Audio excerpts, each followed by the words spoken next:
예전에 가지고 있던 이 자연을 보는 시적 감성도 다시 회복시켜 주시는 것 같습니다. 우리 교회 계단에서 막 올라오면 아주 여러 가지 색깔로 환하게 피어 있는 꽃을 보셨습니까? 못 보셨습니까? 여러분들 때로 우리가 바쁘게 살다 보면 그 화려한 것도 못 볼 때가 있어요. 그게 국화 종류의 꽃인데, 국화는 다 아시다시피 찬 겨울 전에 이 서리를 맞고 꽃을 피워내는 아름다운 꽃이지 않습니까? 제가 교회를 들락날락하면서 그 꽃을 보면서 이런 묵상이 생기더라고. 와, 나도 저 꽃처럼 하나님 앞에 아름다운 꽃이 되면 얼마나 좋을까.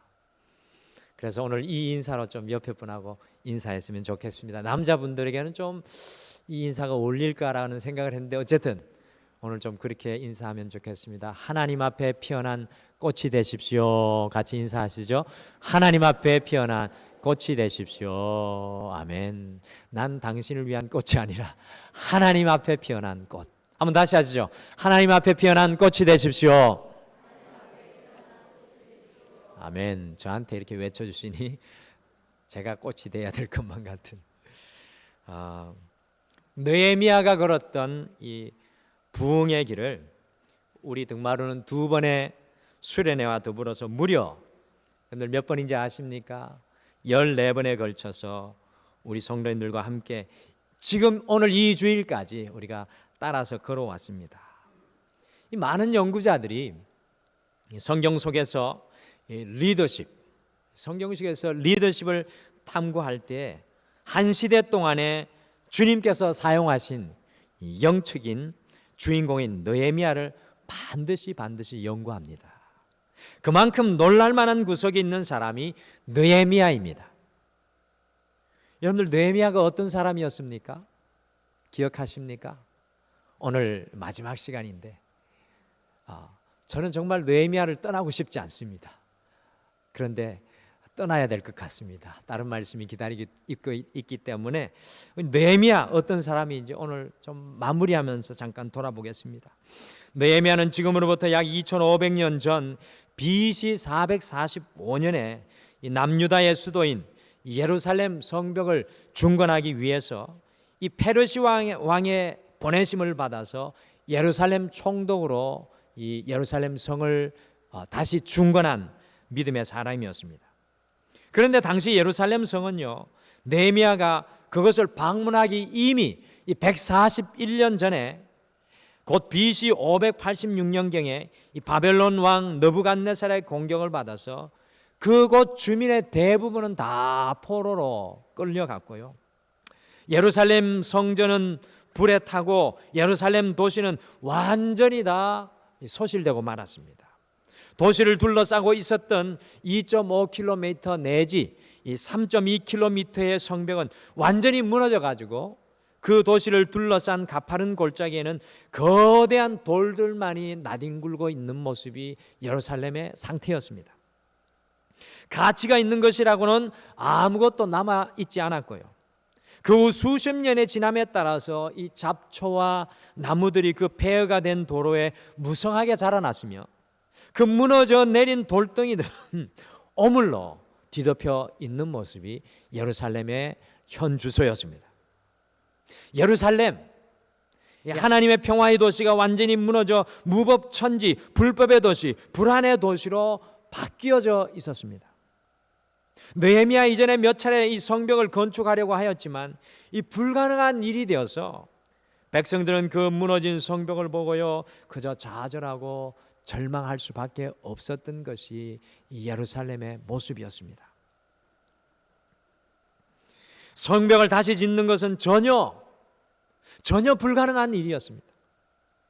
그런데 놀랍게도 여러분과 제가 살펴본 것처럼 무려 141년 동안 무너졌던 이 예루살렘의 성벽, 수차례 성벽을 건축하려 했던 일이 실패하였는데 그 일이 하나님의 사람 느헤미야의 주도로 BC 445년 8월 1일에 시작되어서 그해 9월 21일에 심지어 주변의 맹렬한 반대와 음모와 수많은 공격에도 불구하고 52일 만에 완성되는 일이 일어났습니다. 여러분, 이 느헤미야의 성벽 중건의 일은요, 성경의 역사와 세계의 역사 속에 일어난 엄청난 부흥의 역사입니다. 우리 성경에 있는 이야기라고 해서 한참게 넘어가시면 안 됩니다. 성경의 역사 속을 넘어서서 이 세계 역사 속에 일어난 엄청난 부흥의 역사, 바로 그것이 느헤미야에서 일어나는 부흥입니다. 오늘날 우리가 살아가는 시대를 돌아보면 불가능의 선지자들이 너무 많습니다. 우리가 살아가는 이 시대에는 불가능의 선지자들이 너무 많습니다. 안 된다고 외치는 사람들이 100명쯤이라고 한다면 된다고 하는 사람, 그 사람은 단 한 명도 채 안 되는 시대에 여러분과 제가 살고 있습니다. 오늘날 우리가 살아가는 시대는요, 한 나라도, 하나님의 교회도, 가정도, 개인도 부흥을 이룬 절망의 시대입니다. 우리가 많은 것을 가진 것 같지만 여기저기를 돌아보십시오. 절망과 좌절과 실패가 이 온 땅에 가득 차 있습니다. 그러기에 느헤미야서가 주님의 길을 걸어가기를 원하는 우리 등마루에게, 그리고 여러분과 저 우리 모두에게요, 너무나 중요한 말씀입니다. 여러분들 느헤미야 1장부터 13장 말씀에는 부흥이라는 두 글자, 부흥이라는 두 글자가 마치 보석과 같이 영롱하게 빛나고 있습니다. 우리의 자녀들, 부부, 부모, 재정, 이 건강, 직장 등 이런저런 삶의 영역에서 끊임없이 문제가 생기고요, 우리가 끊임없이 넘어지고 실패하게 하는 것이 우리의 삶입니다. 여러분들, 세상을 살아가면서 부흥이 필요하지 않는 사람은 단 한 사람도 없습니다. 느헤미야의 말씀을 통해서 이 시대의 수많은 사람들에게 우리가 보아온 것처럼 부흥이 얼마나 필요한지, 하나님이 얼마나 당신의 자녀가 부흥되어 행복하게 살기를 원하시는지 이 느헤미야 말씀을 통해서 우리는 깨닫게 됩니다. 그런데 중요한 것은 느헤미야는 2500년 전에 이 땅에 존재하였던 우리와 전혀 다른 사람이 아니라는 겁니다. 오늘 많은 연구자들이, 많은 사람들이 이 느헤미야를요 굉장히 높이 세워놨습니다. 그러나 중요한 것은 느헤미야는 그와 같은 높은 사람이 아니라는 겁니다. 우리와 똑같은 사람입니다. 성경에서 느헤미야를 기록하여서 여러분과 저에게 보여주는 것은 하나님을 믿는 우리 모두가 오늘 이 시대에도 제2의 느헤미야가 될 수 있다는 말입니다. 여러분들, 느헤미야서를 보면서 우리는 내가 느헤미야의 길을 걸어가야 하지라는 그러한 강력한 도전을 받아야 됩니다. 하나님을 믿는 성도인 우리의 심령 속에는요, 예수 그리스도로 말미암아 할 수 있다는 DNA, 부흥의 DNA가 심겨져 있습니다. 우리가 예수 그리스도를 믿는 그 순간부터 우리 안에 부흥의 DNA가 작동하는데, 많은 성도들은 그 부흥의 DNA를 묻어두고 여전히 절망하며 좌절하며 세상의 뜻과 세상의 법대로 살아가고 있는 것이 우리의 모습입니다. 이 부흥의 DNA를 다시 일으켜 세워내는 것이 바로 느헤미야의 말씀입니다. 우리 역시도 주님으로 인하여서 제2의 느헤미야의 부흥의 길을 우리 가정 속에, 직장과 사업 속에, 우리의 삶 속에서도 걸어갈 수 있다는 것입니다. 여러분들, 이 예배 때 우리가 느헤미야가 되지 않는다면 이 예배가 무슨 의미가 있겠습니까? 14번의 느헤미야에 우리가 시간을 마감하는 이 주일에는요, 그래서 이 내 삶의 나침반 예수 그리스도 42번째 시간으로 느헤미야의 길을 걸어가라, 느헤미야의 길을 걸어가라, 느헤미야의 길을 걸어가라는 제목으로 우리가 어떻게 이 시대에 제2의 느헤미야로 살아갈 수 있을지 지난 말씀을 오늘 정리하도록 하겠습니다. 지나간 14번의 말씀을 다 제가 약 70페이지 정도 되더라고요. 말씀 준비한 거는 아마 1000페이지도 넘어갈 겁니다. 제가 읽은 책이 10권도 매주일마다 넘습니다. 이것을 정리하면서 보니까 이 느헤미야 말씀이 너무나 소중합니다. 저는 느헤미야에게 아직도 부흥이 필요해서 떠나고 싶지 않은데 오늘 드디어 정리해서 다른 곳으로 넘어가야 합니다. 과연 느헤미야는 어떤 부흥의 길을 걸었습니까? 오늘 이 짧은 시간에 3가지를 정리하고 우리의 가슴 속에 부흥을 품겠습니다. 첫째, 부흥의 길을 걸었던 느헤미야는 기도로 하나님을 품었던 사람이었습니다. 굉장히 너무나 중요한 사실인데 신앙생활하면서 이렇게 하지 못합니다. 기도로 느헤미야는 하나님을 품고 부흥의 길을 걸어갔습니다.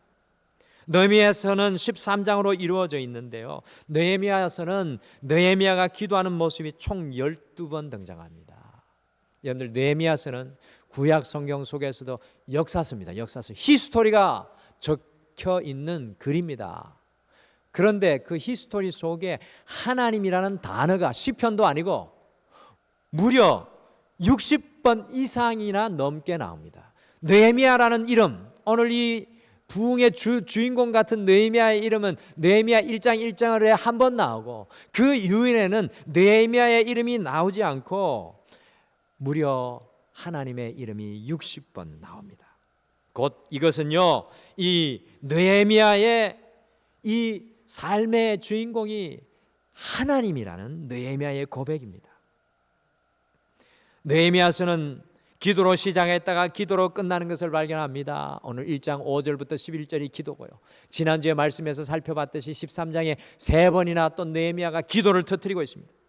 느헤미야는 그토록 높은 지위에 있으면서도 이 탁월한 실력과 인맥을 갖추고 있으면서도 상상도 할 수 없는 탁월한 실력과 인맥, 그 당시에 정치적 인맥을 갖추고 있으면서도 순간순간 100% 하나님께 기도하며 하나님의 도움을 구하는 사람이 느헤미야였습니다. 느헤미야는 기도의 권세와 기도의 능력을 알고 있던 사람입니다. 우리는 꼭 기억해야 합니다. 예루살렘 성벽의 재건과 부흥의 대역사는 느헤미야 한 사람의 기도의 신호탄에서 시작되었다는 것입니다. 교회 역사를 움직여온 사람들을 만나보십시오. 여러분들, 무디를 만나보십시오. 위대한 부흥사 스펄전을 만나보십시오. 루트와 칼빈을 만나보십시오. 베드로와 바울을 만나보십시오. 역사를 움직였던 모든 하나님의 사람들 만나보시기를 바랍니다. 무엇이 그들의 삶을 역동적으로 만들었으며 무엇이 그들로 하여금 이 역사적 현장 속에서 부흥을 일으키는 역사를 감당하게 하였습니까? 이 사람들은 모두 다 입을 모아 이렇게 대답할 것입니다. 기도로, 나의 연약한 적은 기도로 하나님을 품을 때 이 모든 일들이 가능하게 되었습니다. 느헤미야의 기도의 내용이 중요합니다. 저는 1장 5절이 느헤미야 전체 같습니다. 1장 5절 느헤미야가 기도를 딱 시작하면서 영어로 이렇게 고백합니다. The great and awesome God, 곧 위대하시고 놀라우신 하나님이여 라고 느헤미야는 부르짖으면서 이 느헤미야를 기록하고 시작합니다. 비록 느헤미야는 온 세상을 다스리는 페르시아 제국의 권력의 핵심에 있었지만 예루살렘에 무너진 성벽을 다시 쌓아 올리는 것은 불가능한 일인 것을 그는 잘 알고 있었습니다. 도기 아닥사스다 왕이 이미 예루살렘 성벽을 재건하지 못하도록 12년 전에 황제의 칙령을 내린 상태였습니다. 고대 시대에요, 한 나라, 그 나라가 내린 왕의 칙령을 바꾸려고 하면은 그것은 죽음을 담보로 하는 것입니다. 그러니 느헤미야가 어떻게 합니까? 기도를 통하여 무려 4개월간이나 위대하신 하나님, 놀라우신 하나님을 기도로 품고 또 품었습니다. 이것이 굉장히 중요합니다. 신앙은 무엇입니까? 여러분, 우리가 신앙은 무엇입니까? 우리의 작은 그릇에 하나님을 품고 그 하나님이 우리 안에서 터져 나오는 것이 믿음인 줄 믿으시길 바랍니다. 이런 경험을 해보셨습니까? 상황과 사람이 어찌할 수 없을 때 그 모든 상황과 사람들을 내려놓고 그 문제를 내려놓고 위대하신 하나님을 부르짖었고 찾았다는 것입니다. 역사의 중심은요, 청와대도 백악관도 국회의사당도 아닌 하나님을 품고 기도하는 사람들입니다. 기도할 때 우리가 역사의 중심에 서게 될 줄 믿습니다. 할렐루야. 세계적인 인터넷 상거래 기업인 아마존의 창업자인 제프 베조스는 회의 때마다 빈 의자 하나를 가져다 놓습니다. 그 의자에는 이런 팻말이 붙어 있었다고 합니다. 커스터머, 고객. 아마존이 최우선으로 생각하는 가치는 고객이기에 회의 때마다 빈 의자에 고객이 앉아 있다고 생각하고 회의를 하는 것입니다. 그리고 자기들끼리 의견이 조율되었다고 하더라도 빈 의자의 고객은 어떻게 반응할지를 한 번 더 생각한다는 것입니다. 실제로 이 아마존의 거래 시스템과 홈페이지는요, 이 전문가들과 이용자들이 뽑은 가장 사용자 친화적인 이 시스템이랍니다. 우리가 제2의 느헤미야가 되어서 이 부흥의 길을 걷기를 원한다면 우리의 마음에도 항상 빈 의자 하나가 있어야 합니다. 여러분과 저의 마음속에도 빈 의자 하나가 있어야 합니다. 그리고 그곳에는 하나님이라는 팻말이 붙여져 있어야 합니다. 느헤미야는 하나님의 내일인 그 부흥을 바라보면서 그의 마음속에 이 하나님의 빈 의자를 품고 기다리면서 하나님의 부흥을 바라보았습니다. 삶의 문제를 품지 않고, 삶의 연약함을 품지 않고, 보이지 않는 미래를 품지 않고 대신에 주님을 품고 품는다면 우리의 마음에서부터 놀라운 역사가 일어난다는 것입니다. 사랑하는 성도 여러분, 부흥이 필요하십니까? 여러분과 저는 느헤미야를 통해서 철저하게 깨닫지 않았습니까? 여러분, 우리는 세상에 아무것도 바꿀 수도 없습니다. 심지어 우리 자신조차도 변화시킬 수 없는 연약한 존재입니다. 그런데 우리가 어떻게 부흥의 길을 걸어갈 수 있겠습니까? 그것은 우리가 우리의 연약한 그릇에 주님을 품고 품는다면, 결국에 우리 안에서 우리 자신이 아니라, 우리의 연약함이 아니라, 우리의 탐욕과 우리의 고집과 우리의 생각과 수완이 아니라 우리 안에 예수 그리스도가 터져나올 때 우리는 제2의 느헤미야의 길을 걸어가게 될 줄 믿습니다. 여러분, 이것이 신앙의 비밀입니다. 내 안에 내가 터져나오는 것이 아니라 내 안에 살아계신 하나님이 터져나오는 것, 그것이 느헤미야의 길을 걸어가는 것입니다. 여러분의 일평생 살아가시는 동안에 느헤미야처럼 하나님을 품고 또 품으시는 여러분들 되시기를 간절히 축복합니다. 둘째, 부흥의 길을 걸었던 느헤미야는 하나님의 내일을 품었던 사람입니다. 여러분, 굉장히 중요한 말입니다. 하나님의 내일을 품게 되면 부흥의 길을 걸어가게 됩니다. 느헤미야가 부흥을 기도할 수 없는 상황 속에서 무려 4개월 동안에 하나님을 품고 또 품었을 때 이 이스라엘을 향한, 그리고 자신을 향한 하나님의 내일을 보게 되었습니다. 하나님을 품게 되면, 여러분들 잘 기억하십시오. 하나님을 품게 되면 하나님의 내일이 보여지게 됩니다. 여러분들 이런 경험을 하셨습니까? 하나님을 품어야 하나님의 내일이 보여집니다. 그리스도인들은 단순히 주일에 한 번 예배 드리기 위해서 매 주일에 시계추와 같이 왔다 갔다 하는 그런 무의미한 종교인들이 아닙니다. 여러분들 이 예배에 왜 나오셨습니까? 종교인으로 그저 한 주 예배 위안을 얻기 위해서 왔다 갔다 시계추처럼 왔다 갔다 하는 종교인들이 아닙니다. 진정한 그리스도인들의 가슴 속에는요, 하나님을 품고 품으로 말미암아 하나님의 내일이 우리 안에 있는 그 하나님의 내일을 품고 살아가는 사람들이 그리스도인들입니다. 치열한 6.25 전쟁이 한창일 때 어느 종군 취재기자가 포탄이 날아다니는 이 전쟁의 참호 속에 들어가 있던 한 유엔군 병사에게 이 순간 당신에게 가장 필요한 것이 무엇입니까? 라고 물었습니다. 그때 그 병사는 Give me tomorrow, 나에게 내일을 주십시오 라고 말했습니다. 내일이 보이지 않는 삶과 죽음의 전쟁터에 서 있는 이 한 병사의 간절한 소망은 바로 내일을 가지는 것입니다. 사랑하는 성도 여러분, 지금 이 순간 저와 여러분에게 가장 필요한 것이 무엇입니까? 오늘 예배드리는 여러분과 저에게 가장 필요한 것이 무엇입니까? 그것은 바로 우리의 삶의 환경과 상황이 어떠하든지 하나님의 내일인 부흥을 바라보는 것입니다. 그것은 바로 우리의 삶의 환경과 상황이 어떠하든지 하나님의 내일을 우리의 가슴에 품는 것입니다. 우리 가정 속에, 우리 자녀들 속에, 이 나라와 이 민족에게 지금 필요한 것이 무엇일까요? 그것은 바로 하나님의 내일인 부흥을 바라보는 것입니다. 하나님의 내일이 여러분 안에 작동하고 있습니까? 느헤미야 2장 12절에 보시면 느헤미야가요, 이 4개월간 하나님을 품고 품으니까 하나님께서 느헤미야에게 예루살렘을 위해 무엇을 할 건지 그 마음에 주십니다. 4개월간 기도하고 하나님 Great Awesome God을 그가 품고 나아갔을 때 하나님께서 예루살렘과 자신이 무엇을 할 것인지 마음에 넣어주셨습니다. 영어로 하나님께서 무엇을 할 것인지 put in, 넣어주시는 것이 있었습니다. 곧 이것은 다른 말로 하나님의 작전지시요 하나님의 비전이었습니다. 하나님의 미래, 하나님의 비전이 없는 그리스도인들은 죄송하지만요, 영적인 내사 상태에 있는 분들입니다. 하나님의 비전이 우리 안에 작동하지 않으면 신앙인으로서 영적인 내사 상태에 있다는 그 안타까움을 우리가 깨달아야 합니다. 왜 우리가 부흥의 문을 열지 못하는 것입니까? 여러분과 제가 왜 우리의 삶 가운데 부흥의 문을 열지 못하는 것입니까? 그것은 하나님의 미래, 비전이 우리 안에서 역사하지 못하고요, 우리가 영적인 내사 상태에 빠져 있기 때문에 그렇습니다. 하나님의 비전이, 하나님의 미래가 내 안에 없다면 우리가 지금 영적인 내사 상태에 있는 것입니다.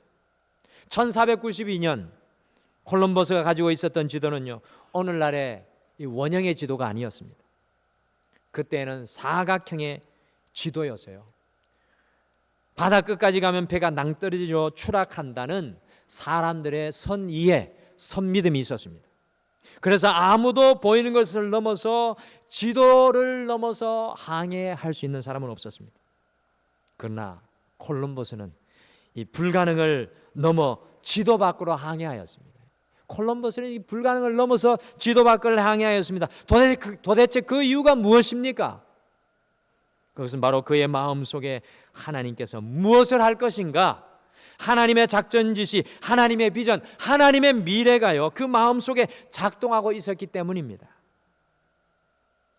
사랑하는 성도 여러분, 제2의 느헤미야가 되어서 부흥의 길을 걷는 것은 지금 우리에게 아무것도 보이지 않을지라도, 우리의 현실은 철저한 불가능일지라도 우리 가정과 우리 자녀와 우리의 삶을 바라보면서 하나님의 비전과 하나님의 미래를 품게 된다면 우리가 제2의 느헤미야의 길은 부흥의 길을 걸어가게 될 줄 믿습니다. 여러분, 신앙은 하나님의 미래로 우리가 충만해지는 것입니다. 신앙생활 하시면서 아직도 우리 자녀들 속에 미래를 보지 못한다, 아직도 우리의 삶 가운데 하나님의 미래를 보지 못한다, 아직도 이 교회 속에 하나님의 미래를 보지 못하는 것은 문제입니다. 여러분들, 하나님 앞에 나아가서 그 하나님을 품으시고, Great Awesome God, 그 하나님의 큰 하나님을 품으셔서 하나님의 미래가 여러분의 인생 가운데 작동하시기를 간절히 축복합니다. 마지막으로 부흥의 길을 걸었던 느헤미야는 하나님을 간증하는 사람이었습니다.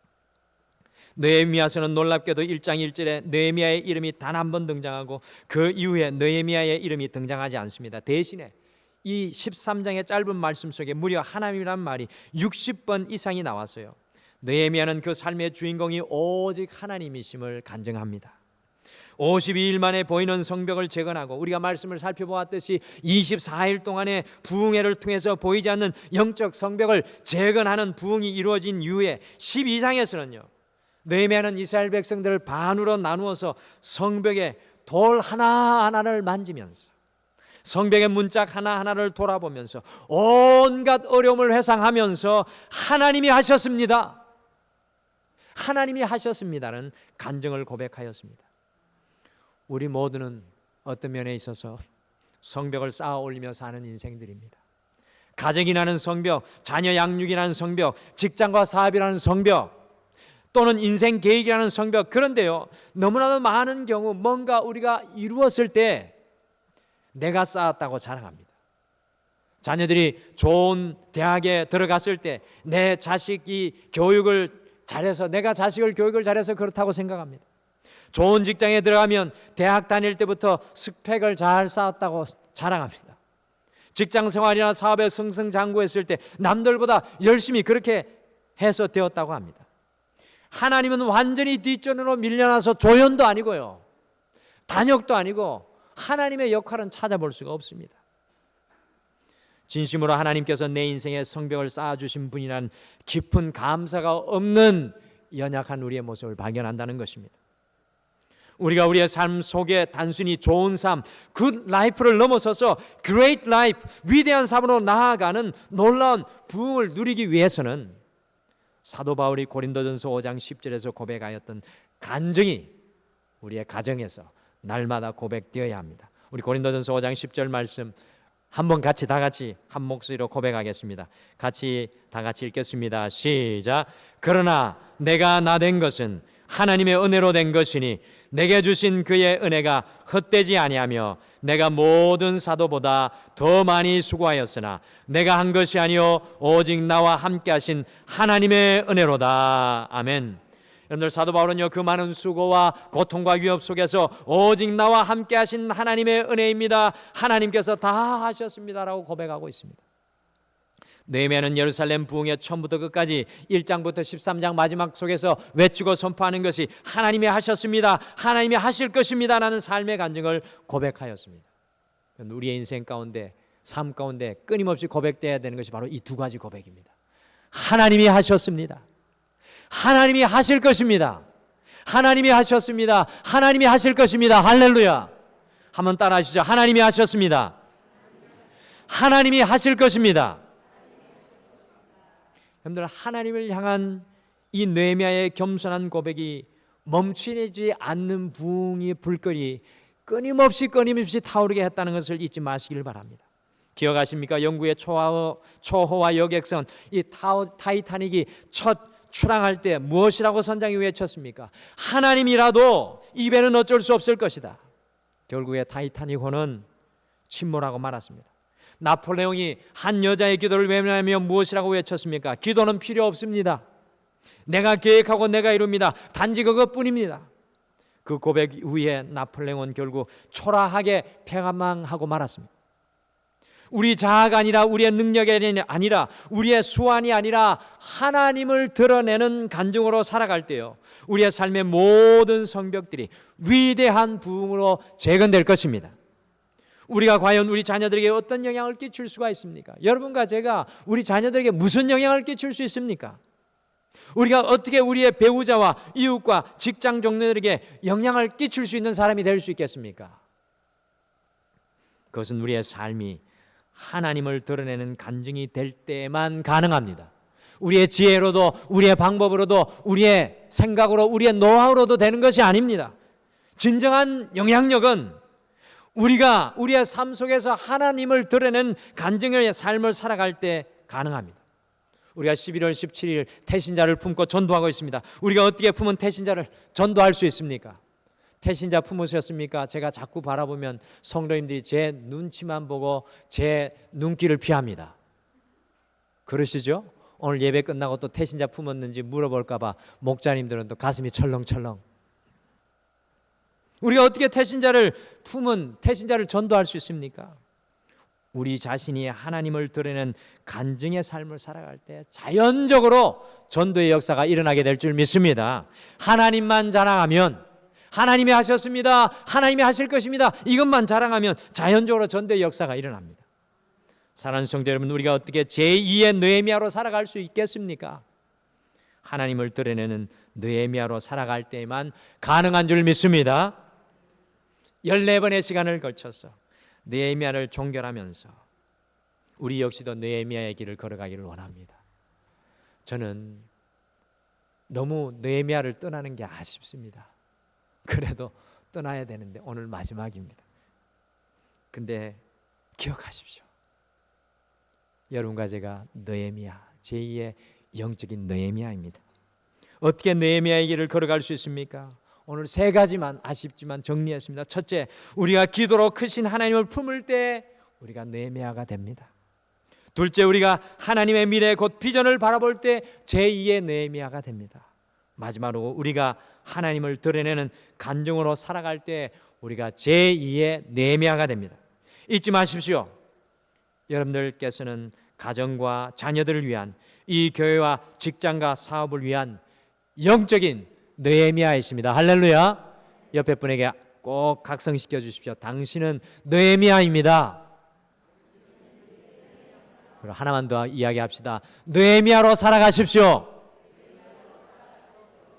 느헤미야가 걸었던 부흥의 길을 걸어가시는 모든 성도님들이 다 되시기를 간절히 축복합니다. 할렐루야. 박은태 목사는 뭐를 설교해야 될까요? 다음 주에 고민입니다. 기대하십시오. 우리 하나님 앞에 영광의 박수를 올려드리겠습니다. 14번의 시간, 얼마나 귀중한지요. 시간은 조금 지났는데 여러분들이 저를 그렇게 피하는 제3회 등마루 행복으로의 초대식 선포식을 하겠습니다. 초대 선포식을 하는데 이 시간 우리가